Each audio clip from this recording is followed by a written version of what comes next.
Сәлеметсіздер ме, құрметті оқушылар? Бүгін біз әдебиеттік оқу сабағынан онлайн сабағымызды бастаймыз. Сабақтың тақырыбы «Сенің борышың не? Абайдың қара сөзі». Осы сабақ арқылы қол жеткізген оқу мақсаттары: шығарманың маңызды тұстарын анықтау үшін ашық сұрақтар қою және жауап беру. Бөлім: жақсыдан үйрен, жаманнан жирен. Бөлімше: шығарманың мазмұнын түсіну. Ортақ тақырып: сенің борышың не? Құрметті оқушылар, ұйымдастыру кезеңі. Сіздерге жақсы көңіл-күймен, күндей жадырап, айдай арайлап, жұлдыздай жарқырап, судай таза мөлдір көңілімен бүгінгі сабағымызды бастаймыз. Сабағымызды бастамас бұрын үй тапсырмасы. Сұрақ-жауап әдісі арқылы сіздерге сұрақ қоямын. Шәкәрім Құдайбердіұлы. Бірінші сұрақ: Шәкәрімнің туған жылы қай жыл? Абайға кім болып келеді? Ол қандай тілдерді жетік меңгерді? Шәкәрімнің қандай өлеңдері бар? Асықпай ойланамыз. Жарайсыздар, сіздер дұрыс жауап бердіңіздер. Шығыс Қазақстан облысы Абай ауданындағы Шыңғыстау бөктерінде 1858 жылы 11 шілдеде күні дүниеге келді. Немере інісі араб, парсы, түрік, орыс тілдерінде жетік меңгерген. Шәкәрім Құдайбердіұлының адамшылық, арман, ажалсыз әскер өлеңдері бар. Жарайсыздар балалар. Үй тапсырмасын дұрыс жауап бердіңіздер. Енді формативті бағалау арқылы сіздерді өте жақсы, орташа бағалаймын. Құрметті оқушылар, жаңа сабаққа көшеміз. Сенің борышың не? Абайдың қара сөзі. Борыш дегеніміз өзіне ғана емес, өзгелерге көрсете алатын қызметі болып табылады. Адамдық борышың: ар-ұяттың мол болуы, мақтаншақ, еріншек болмау, білімді болу, мейірімді, қайырымды болу, байлық қумау, халқым үшін еңбек ету, көмек беру, өнердің сан қырын меңгеру, талмай талаптану. Халқыңа қызмет етсең, сенің білімің, кісілігің де мол болады. Галереяны шарлау әдісі арқылы Абай Құнанбайұлының өмір баянымен таныс болайық. Абай Құнанбайұлы қазақ халқының ұлы ойшылы, ағартушысы, ақыны. Абай қазақ әдебиетіне реалистік сипат пен жаңа мазмұн берді. Адамзаттық ой-санаға терең із қалдырды. Абай Шығыс Қазақстан облысы Абай ауданында Шыңғыс тауының бауырында дүниеге келген. Ол бала күнінде ескіше хат таниды. Кішкентай күннен халықтың ауыз әдебиетіне қанып өседі. Ел ішіндегі ақын жыршылардың, шешендердің әңгімесін елте тыңдайтын зеректігімен ерекшеленеді. Абай 12 жасында Семейдегі Ахмет Риза медресесіне түсіп, білім алады. Ақынның араб, парсы тілін меңгеруі шығыс ақындарын оқып, шығыс әдебиетіне еркін бойлауына ықпал етеді. Абай шығыс ақындарының шығармаларын танумен ғана шектелмей, өзді сол үлгіде өлеңдер жазған. Ол шығыс әдебиетінен төл әдебиетімізге зор жаңалық алып келді. Солардың бірі уәзін өлең үлгісі. Ақын өлеңдерінде бұл үлгі еркін қолданылады. Шығыс шайырларының нәзирагөйлік дәстүрінде де поэма жазған.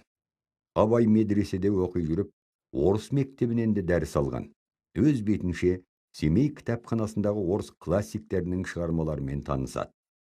Саяси көзқарасы үшін Семейге жер аударылған Михайлис, Долгополов, Леонтьев сынды орыс демократтарымен араласуы орыс тілін жете меңгеріп, рухани толысуына мүмкіндік туғызады.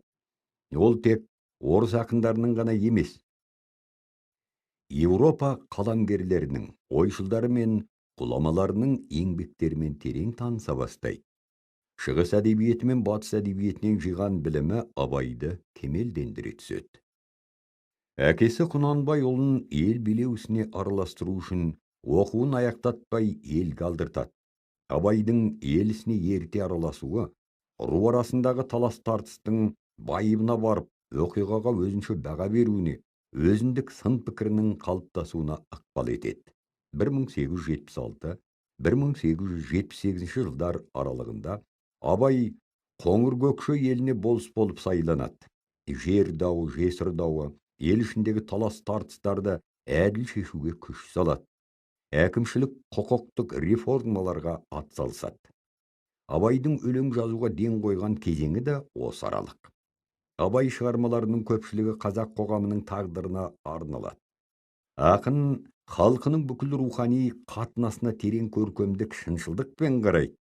Ескілік әдет, билеуші топтың азғындық мінездері ақын шығармаларында аяусыз шенелсе, қараңғылық, мұқтаждық пен жоқшылықта өмір сүрген бұқара халықтың қоғамдық қалпына көзқарасын айқын сездіреді. Шығармаларының ендігі бір тобында енжарлық пен жалқаулықты қатты түйреумен бірге ақылы, бойында қуаты бар адамға қажетті қасиет ретінде еңбекті сүюшілікті насихаттайды. Оқу білім тақырыбындағы өлеңдер Абай шығармаларында үлкен бір шоғырды құрайды. Оқуға шақыруда Абай жалаң уағызбен айтпайды. Қоғамды қайта құруда, адамды қайта тәрбиелеуде білім алып, оқудың маңызын айта келе, аянбай оқуға ұмтылу керектігін шығармаларында баса көрсетеді және сол жолды мақсат етіп қоюды ұсынады. Қазақ әдебиетінің өркендеуі үшін Абайдың аудармашылық жұмысының маңызы зор. Шығыс үлгісіндегі шығармалар мен батыс ақындарының туындыларын аударып, халық ойы мен арманын неғұрлым өткір, терең, нәзік түрде жеткізу үшін тілді байытып, жаңа қолданыстар енгізіп, халық жыршылары айта алмаған, бірақ халық санасында жүрген ойларды айтады. Абай Құнанбайұлы қазақ әдебиетіне поэтикалық қуат бітіріп, классикалық әдебиет деңгейіне көтерді. Абай шығармашылығы өз заманының, тіпті бүгінгі күннің де шындығын танып білуге негіз болатын рухани жәдігер. Ол өз дәуірінің шеңберінде ғана қарастырылатын өткінші дүние емес. Заман ауысып, уақыт озған сайын қоғамдық ой санаға әсері арта түсіп, өркендеп, дамып отыратын асыл мұра. Абайдың қара сөздері. Қара сөз дегеніміз көркем әдебиеттің үлкен бір саласы. Абай Құнанбайұлының қара сөздері бірнешеуі ең алғаш 1918 жылы Семейде шыққан Абай журналында жарық көрді. Абай Құнанбайұлының қара сөздері орыс, қытай, француз тілдерінде аударылды. Балалар, бүгін біз Абайдың 38-ші қара сөзін мұқият тыңдаймыз.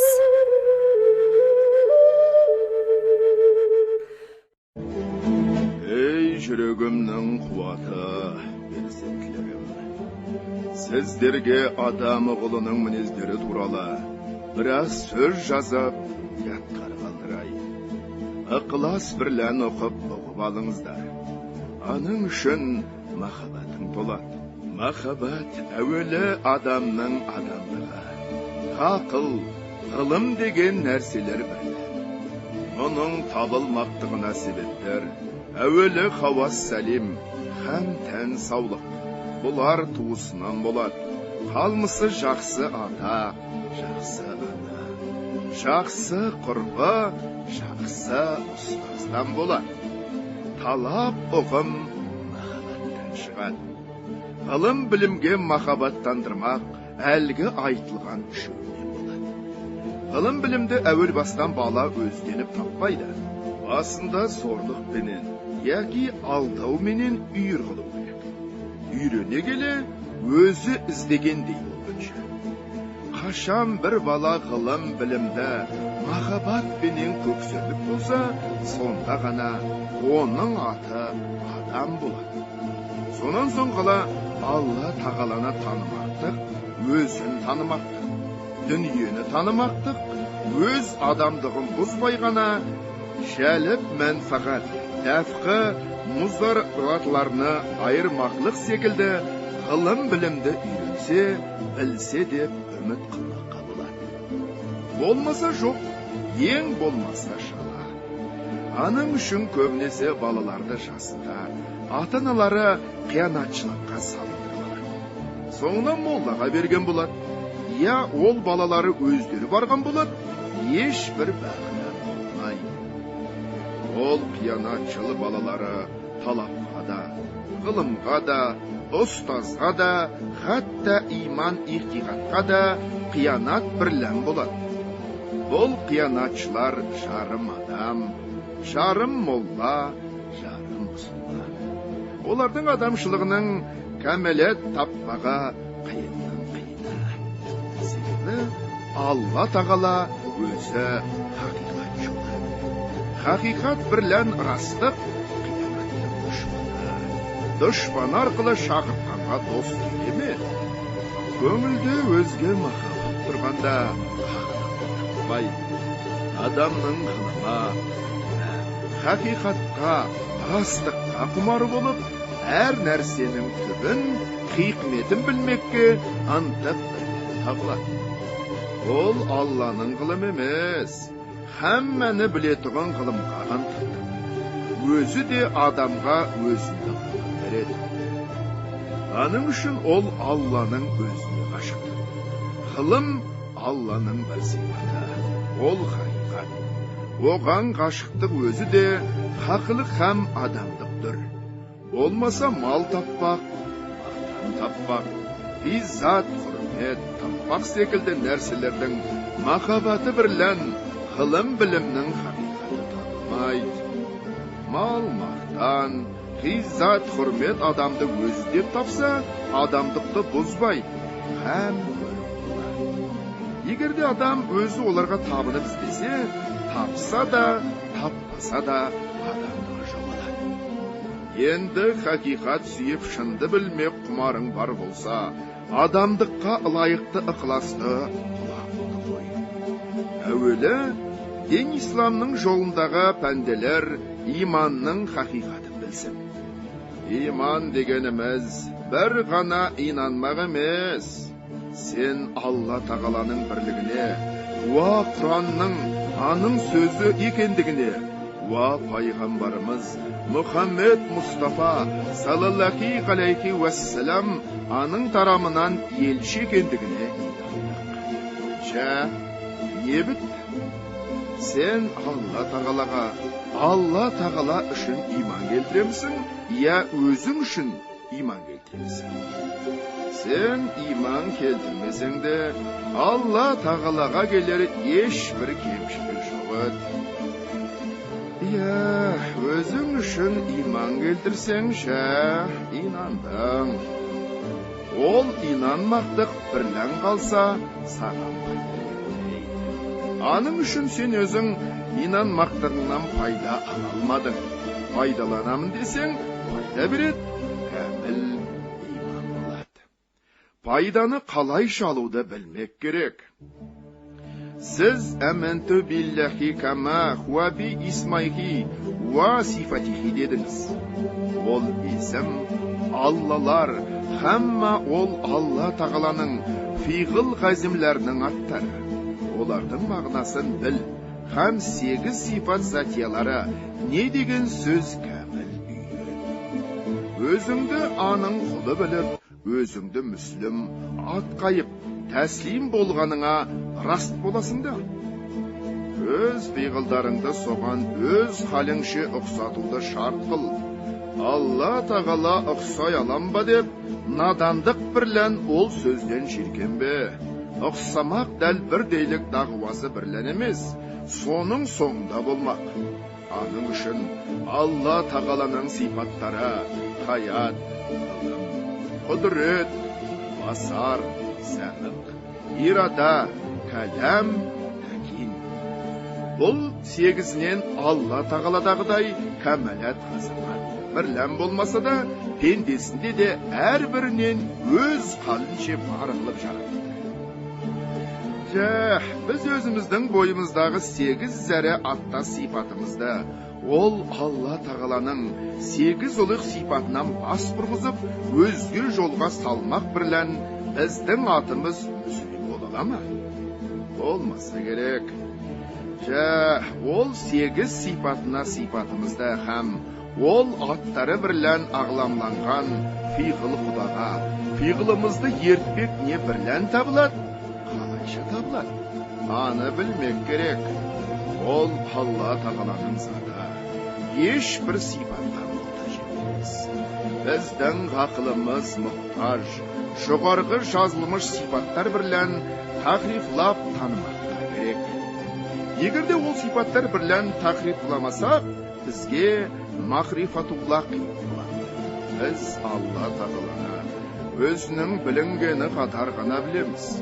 Болмаса, түгел білмекке мүмкін емес. Заты түгел хикметіне ешбір хаким ақыл ерістіре алмады. Алла тағала өлшеусіз, ал біздің ақылымыз өлшеулі. Өлшеулі бірлән өлшеусізді білуге болмайды. Біз Алла тағала бір дейміз. Бар демеклікте ақылымызға ұғымның бір тиянағышын айтылған сөз. Болмаса ол бір демеклікте Алла тағалаға лайықты келмейді. Аның үшін мүмкін аттың ішінде не нәрсенің үжуді бар болса, ол бірліктен құрылмайды. Әрбір хадиске айтылатығын бір кадимге тақриф болмайды. Ол бір деген сөз қаламның ішінде, қалам Алла тағаланың ішінде. Құдай тәбәрәка ва тағала кітаптарда 8 субутия сипаттары бірлән, ва 99 әсмәи хұсналар бірлән.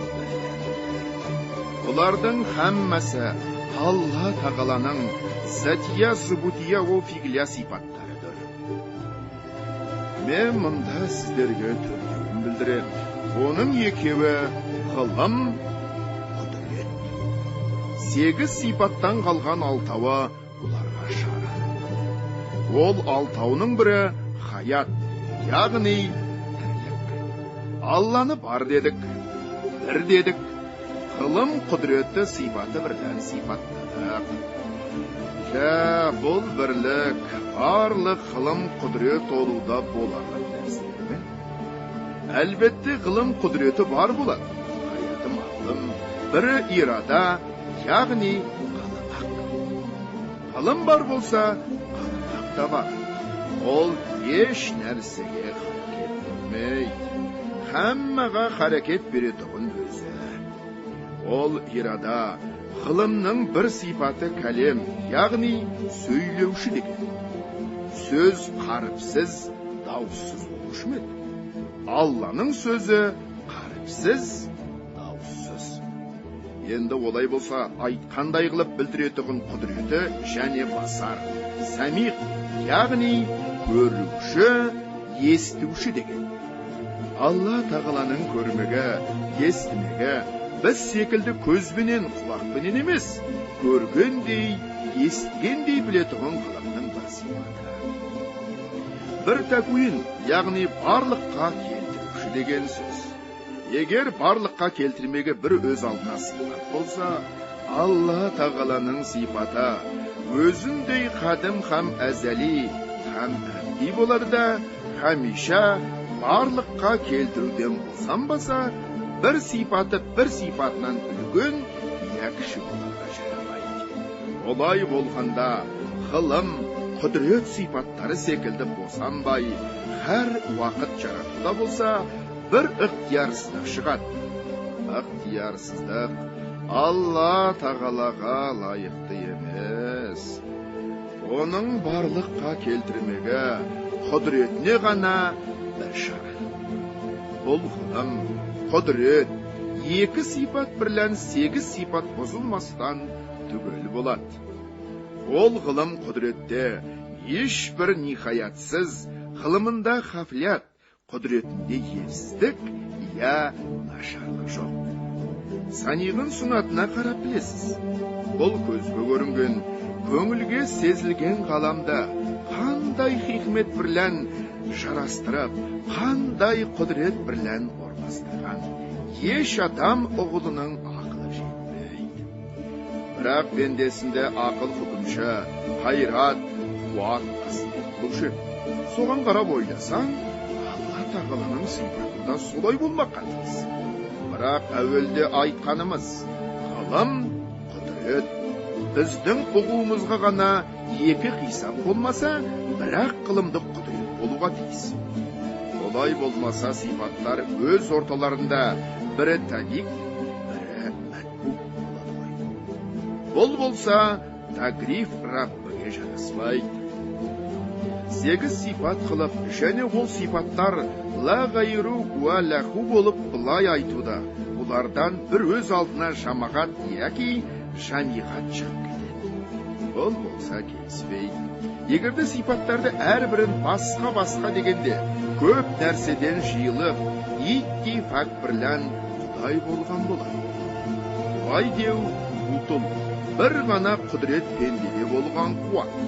Құдірет, ақылдан басқа болатығын еді. Алла тағалада болған құдірет, ғылым һәм ол сипат. 8 сипаттың ішінде жазылмаса да, Алла тағаланың Рахман, Рахим, Ғафур, Вадуд, Ғафиз, Саттар, Разақ, Нафик, Уакил, Латиф деген есімдеріне бейнақи бір ұлық сипатынан қисаплауға жарайды. Ол сөзімен нақлия дәлелім, жоғардағы жазылмыш Алла тағаланың есімдері. Ақлия дәлелім, Құдай тағала бұл ғаламда ақылы жетпейтін келісі бірлән жаратқан, анан басқа бірнен бірі пайдалатығын қылып жаратыпты. Шансыз жаратқандарынан пайдалатығын шан есі, хайуандарды жаратып, шанды хайуандардан пайдаланатығын ғақылда инсанды жаратыпты. Хайуандарды асырайтығын жансыздарда еті ауырмайтын қылып, жан есі хайуандарды, ақыл есі адам баласы асырайтын қылып, һәм олардан мақшарда сұрау бермейтін қылып, бұлардың һәммәсінен пайдаларлық ақыл есі. Адам баласынан мақшарда сұрау беретін қылып жаратқандығында һәм ғадалат, һәм махаббат бар. Адам баласын құр, құс, өзге хайуандар сипатында жаратпай, бұл güzel сипатты беріп, екі аяққа бастырып, басын жоғары тұрғызып, дүниені көздірлік қылып өзге хайуандар секілді, тамақты өз басымен алғызбай, ыңғайлы екі қолды басқа қызмет еттіріп, аузына қолы ас бергенде, не ішіп, не жегенін білмей қалмасын деп, иісін алып ләззаттан қандай қылып, ауыз үстіне мұрынды қойып, оның үстіне тазалығын байқарлық екі көз беріп, ол көздерге нәзіктен, зарардан қорғап тұрарлық қабақ беріп, ол қабақтарды ашып жауып тұрғанда, қажалмасын деп кірпік жасап, маңдай тері тура көзге ақпасын деп, қаға беруге қас беріп, оның жүзіне көрік қылып, бірінің қолынан келместей істік көптесіп бітірмекке, біреуі ойын біреуіне ұқтырарлық тіліне сөз беріп, жаратмақтыға махаббат етесің. Кім өзіңе махаббат қылса, сен де оған махаббат қылмағың қарыз емесің. Ақыл көзімен қарай. Күн қыздырап, теңізден бұлт шығарады екен.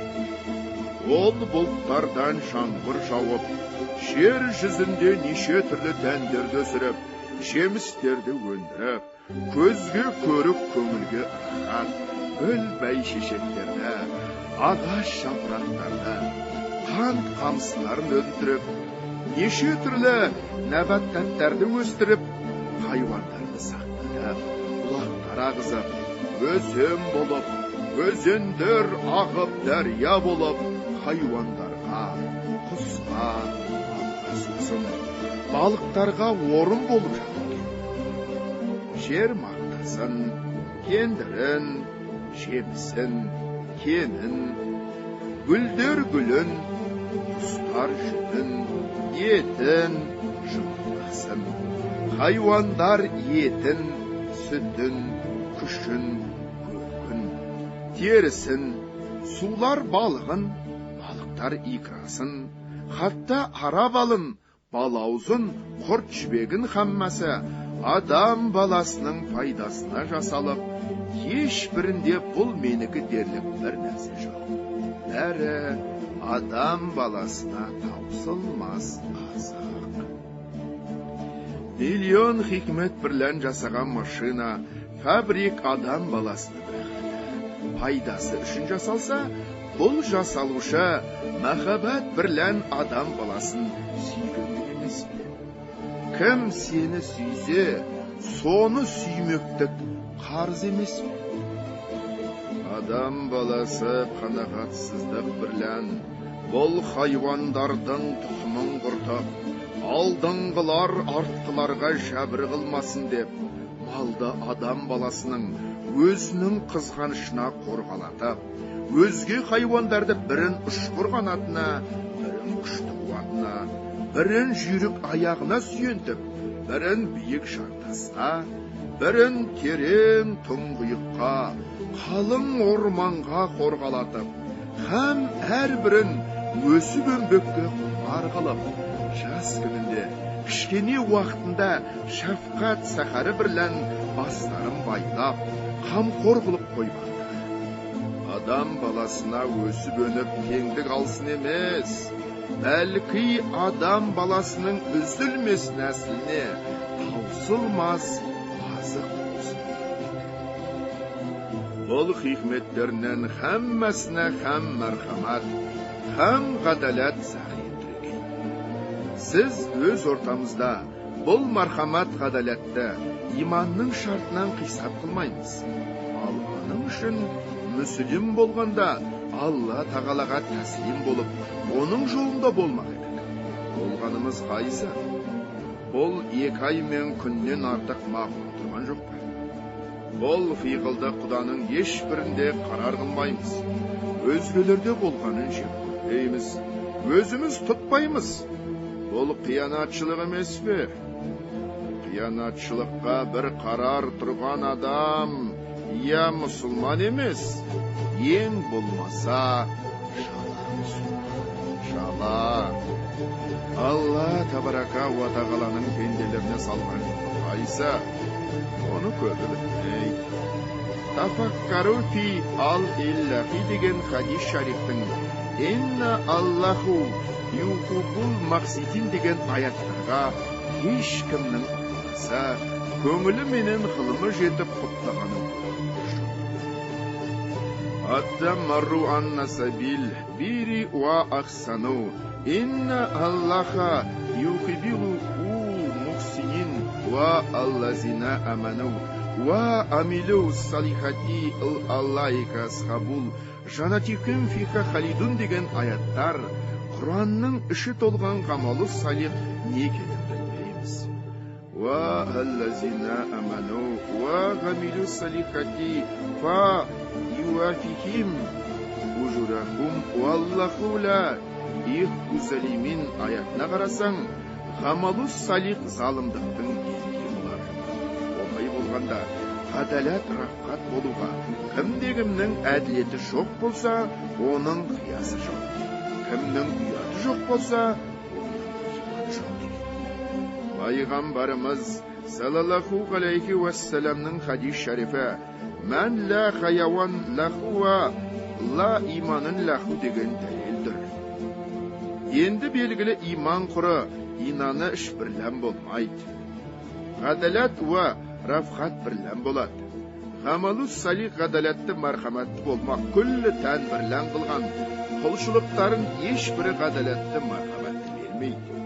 Көзім күнді көреді, намаз оқушы, руза тұтушылардың не халлатта екендіктерін оған дәлел емес.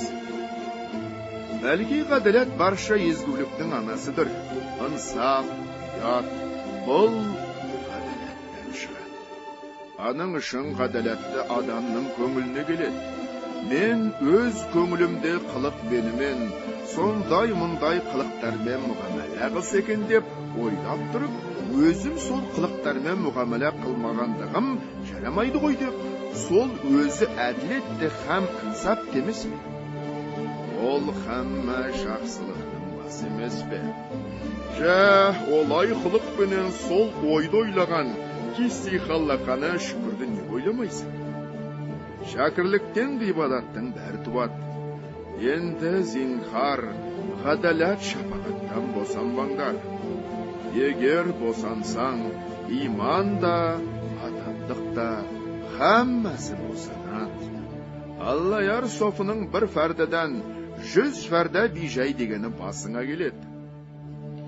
Енді біздің бастағы тағриф бойынша, Құдай тағала қылымда, рақымда, ғадалатты құдіреттеді.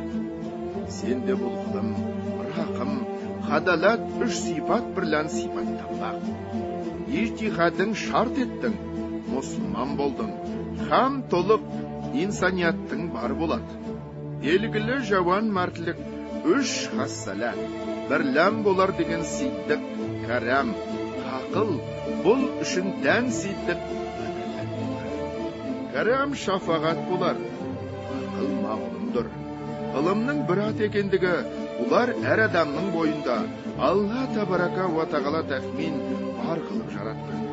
Бірақ оған раваж беріп гүлдендірмек, бәлки адам өз халынша кәмелетқа жеткізбек, жәһәтте болмақ. Бұлар өз ижтихадың бірлән, ниет халис бірлән ізденсен ғана берілетін нәрселер. Бұл айтылмыш 3 хаслаттың иелерінің алда пайғамбарлар. Онан соң әулиелер, онан соң хакимдер. Ең ақыры кәміл мұсылмандар. Бұл 3 түрлі фиғыл Құданың соңында болмақ. Өзің құл біліп, бұл фиғылдарға ғашық болып, тұтпақты пайғамбарлар үйретті. Әулиелер оқыды, ғашық болды. Бірақ ұхрауи пайдасын ғана күзетті. Ғашықтары сол халге жетті. Дүниедегі тиерлік пайдасын ұмытты. Бәлки қисапқа алмады. Хакимдер дүниеде тиетін пайдасы сөйлейді. Ғибрат көзімен қарағанда, екісі де бірінен бірі көп жырақ кетпейді. Аның үшін әрбірінің сөйлеуі, айтуы басқаша болса да, Алла тағаланың сұңғатына қарап, пікірлемекті екісі де айтты. Пікірленбектің соңы ғибратланбақ болса керек. Бұл ақыл, ғылым, екісі де өзін зорға қисапламақты, залымдықты, адам өзіндей адамды алдамақты жек көреді. Һәм екісі де мархаматты, шапағатты болмақтықты айтып бұйырды. Бұл рақым болса керек. Бірақ менің ойыма келеді. Бұл екі тайфа әр кісі өздеріне бір түрлі нәпсісін фида қылушты. Яғни пенделіктің кәмәлаты, әулиелік бірлән болатығын болса, күллі адам тәркі дүние болып, қу деп тарихатқа кірсе, дүние Құдай болғанда малды кім бағат, дұшпанды кім тоқтады, киімді кім тоқиды, астықты кім егеді? Дүниедегі Алланың пенделер үшін жаратқан қазыналарын кім іздейді? Әләми, макрухи бұлай тұрсын, Құдай тағаланың қуаты бірлән, ижтихад ақлың бірлән тауып, рахатын көрмегіне бола жаратқан. Берген нигмәттеріне, онан көрмек хузурға, суық көз бірлән қарап, ескерусіз тастап кетпек ақылға, әдепке аңсаққа тұспа. Сахид нигмәтке шүкіршілігің жоқ болса, әдепсіздік бірлән күнәкар болмайсың. Екінші, бұл жолдағылар қор болып, дүниеде жоқ болып кетуде қауымдар. Уа кәпірлерге жем қылып кетті, қайсы бір сабырсызы жолынан тайып, сабыр менен бір қарар тұрамын деген болып кетселер де керек. Егер де бұл жол жарым жартыларда ғана айтылған болса, жарым жарты раст күйді бола ма? Раст болса, хаммаға бірдей раст болсын. Алалаған раст бола ма? Хам ғадалат бола ма? Олай ойлағанда, ол жұртта ғұмыр жоқ болса керек. Ғұмыр өзі ғибадат. Ай жерде ғұмыр жол болса, бірақ әулилердің де бәрі бірдей тәркіт емес еді. Ғашеден Мүбәшшарадан Хазрет Осман, Абдурахман биг Ауф уа Сағид бин Әбуд Қас үшеуі де үлкен. Ол тәркі дүниелік, я дүние ләззәтіне алданып, еждихадым шала қалат деп ойна сенбеген. Я хирс дүниеліктен қауымның көңілін суытпақшын, ренжуге сабыр етіп, өзін фида қылып, мен шаныммен ұрыс қылғанда, халық ең болмаса нәпсісімен ұрыс қылып, хауастан әрбір арзуи нәпсіден суынып, әдәләт уа мархабат махабатына бір қарар болар мекен деген. Олай болғанда, о да жұртқа қылған артық махабаттан қисап. Бірақ бұл жол бек шетін, бек кәсіп жол. Бұл жолда риясыз, жеңілдіксіз бір қарар тұрып іздеген ғана кісі істің кәмілетіне жетмек болар. Бұл заманда надир, оған қылымның да зора, зиддік қайраттың да зора. Махабаттың халлақна да, уа халық қаламға да бек зоры табылмақ керек. Олардың жиылмаға қиынның қиыны, бәлки фитне болар. Басына хам өзіне өзгешелік бермек, адам олын бір бұзармыз. Әрбір наданның біз тарихатқа кірдік деп жүрген, біз бұзылдық дегенімен бір бар. Хаким ғылым асылда бір сөз, бірақ қарапта басқаларды. Дүниеде ғылым зәхири бар. Олар айтылмыштарды нақлия деп. Бұл нақлияға жүйріктер ғалым атанады. Құдай тағала еш бір нәрсені себепсіз жаратпаған. Мұны ізерлеп, тафаккару фи алла иллахи деген аятына бинаян бұл сұңғати құдадан ізерлеп, құмар болып, ғибратанушыларға тию жоқ. Бәлки сұңғатынан себебі құмарлықтан саниғына қашықтық шығар. Құдай тағаланың затына пендесінің ақылы жетпесе, дәл сондай ғашықпын демек деусіз.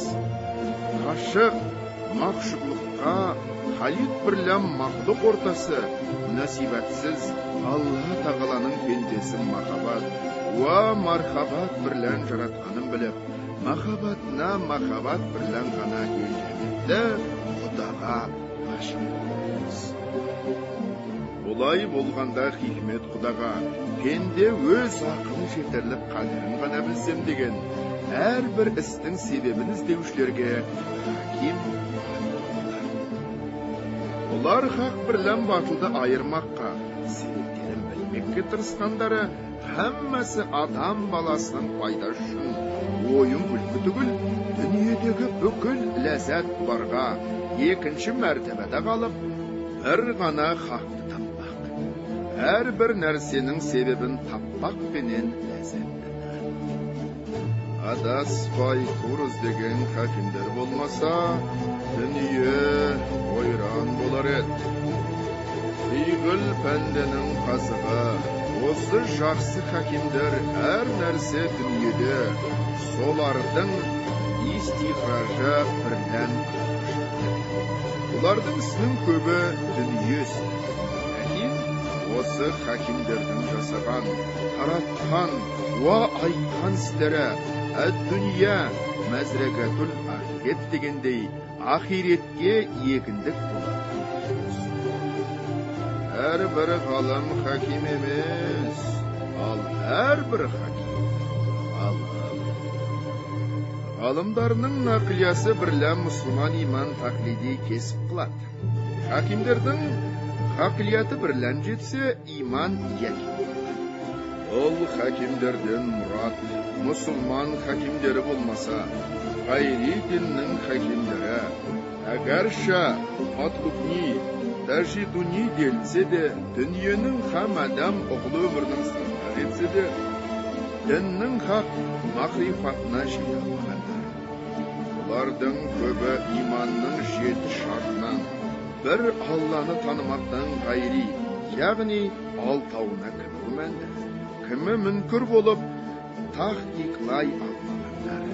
Eger Құрметті оқушылар, бүгінгі сабағымыз аяқталды.